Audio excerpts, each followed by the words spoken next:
Errol and I had Daniel on twice. Once the day before the weigh-ins, so the pre-show, and we also had him after the fact.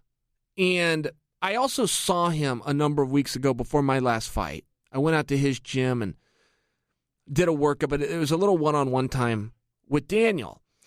The reason I offer that to you is there is something significantly different about the way he talks when he says, I'm only going to do 2 more fights. Now, I have shared with you guys my opinion on that. That, hey, look, nobody really knows when they're done. That's kind of a time frame. 2 fights is kind of, hey, I want to be done by my 40th birthday, which he also said.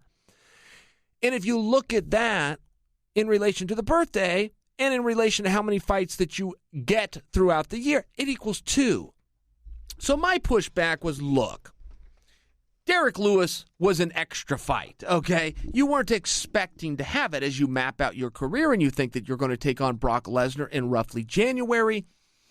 The birthday isn't until a little later in 2019. Even if we operate within that evidence, Derrick Lewis' fight still doesn't count. Well, no, wrong. He's saying it does.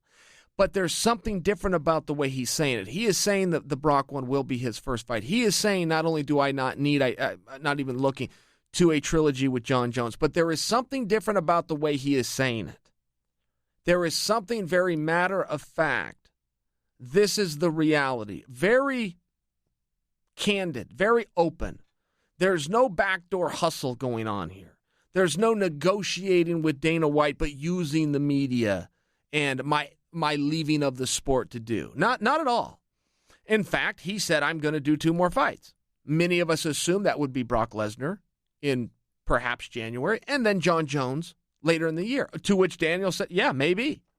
I don't. It's going to be 2 fights. I don't know who it's going to be. I do want the Brock one. They promised me that, and I've always wanted Brock, and in fairness, there's a lot of prestige to come from a name like Brock and a paycheck to come with it. He was very open about it. He was very honest. But he was also very open and honest, at least a way that made me believe enough to come and share with you guys that we're going to get to see him one more time. We're going to get to see him one more time.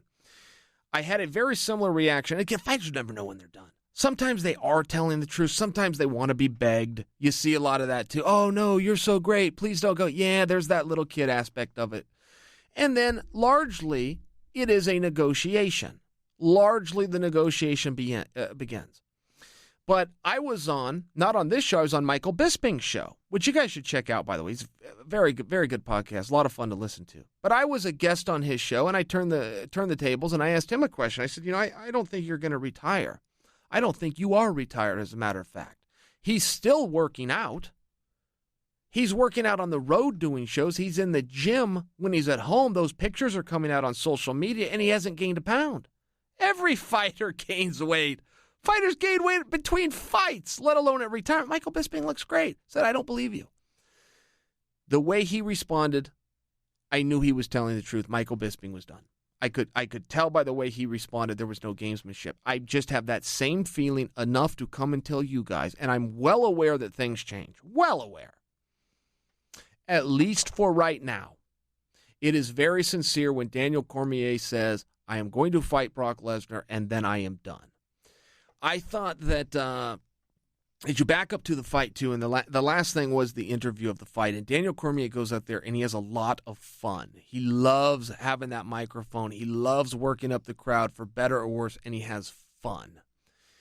But I did think that it was very important to just make sure he did one thing, which was to focus all of his venom and all of his effort and all of his words into Brock Lesnar and absolutely nothing else. And the reason for that is Jon Jones, who has now emerged, Brock Lesnar is starting to come out of Jon's mouth.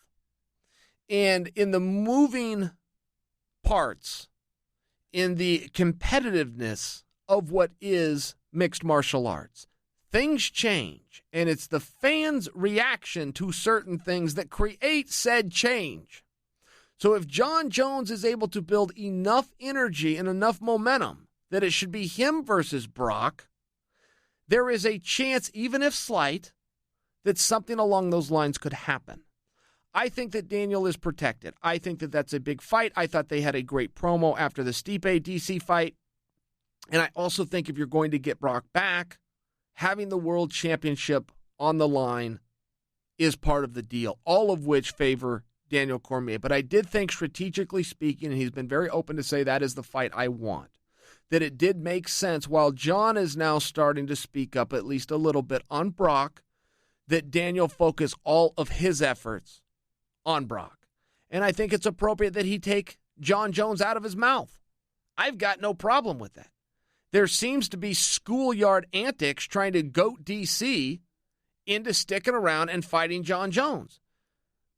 And people are using some very, very underhanded, very cold tactics to do it, which is simply his legacy. Hey, Daniel, your legacy will always be in question unless you go out there and you fight Jon Jones again. That's schoolyard. That's not right to do to him. His legacy is absolutely protected, guys. I mean, let's be real fair here. His legacy is protected. A two-division simultaneous champion who has now successfully defended both belts. He is safe. He is protected. Don't tell him that. Just because out of your own greed and your own excitement and your own curiosity and your own fun and your own fandom, to which you have every right to, that he has to go out and do something that is outside the parameters of what he wants to do. He was very open and honest to say, I will do 2 fights. He went a step further to say, those can be against anybody. Anybody you want. And yeah, it may be against Jon Jones, but it's still 2. Slipped Derrick Lewis in there. Already has a promised fight with Brock Lesnar. Should the story end that way, and I'll say it a third time, yes, I'm well aware that things do change, but should the story end that way, we all, in sportsmanship and fairness, need to be able to admit the only reason that we are trying to goat him in and tease him and torment him into a third Jon Jones fight is not about his legacy. It is about our own selfish desire to see that contest one more time.